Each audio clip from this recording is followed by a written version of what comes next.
আমি আচলতে ইতিমধ্যে আমি গম পাওঁগৈ যে অসমত বিভিন্ন দল সংগঠন আছে,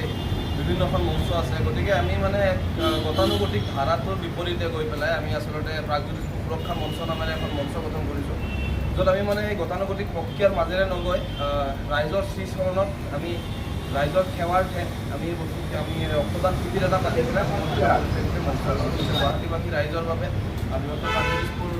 ঐতিহাসিক প্ৰাগজ্যোতিষপুৰৰ বাসিন্দাসকলৰ বাবে আৰু ন পুৰণি সকলো বাসিন্দা যিসকল ইয়াতে আহি পেলাই সমবেত হৈছে, ইয়াতে বিভিন্ন কাম কাজেৰে তেওঁলোকে গুৱাহাটী চহৰখনক আচলতে তেওঁলোকে সন্মান জনাই আহিছে বা নিজৰ কৰ্মৰ যোগেদি বিভিন্ন মানুহক কৰ্ম সংস্থাপন দি আহিছে। গতিকে সকলো মানুহকে জাতি, ধৰ্ম, ভাষা, বৰ্ণ নিৰ্বিশেষে আৰু ৰাজনৈতিক বিচাৰধাৰা নিৰ্বিশেষে আচলতে আমাৰ মাজত আহি পেলাই ইতিমধ্যে বিভিন্ন দল সংগঠনৰ পৰা আহি আমাৰ লগত যোগদান কৰিছে।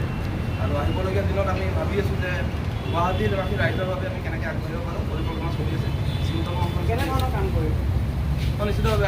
আজি যিধৰণে আমি ৰক্তদান শিবিৰ এটা আয়োজন কৰিলোঁ, আহিবলগীয়া দিনত আমাৰ অম্বুবাচী মেলা আহি আছে। গতিকে সেই অম্বুবাচী মেলাটো আমি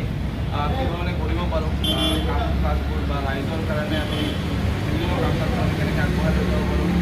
বা গুৱাহাটীত সৰ্বসাধাৰণ জনগণে যদি ক'ৰবাত কিবা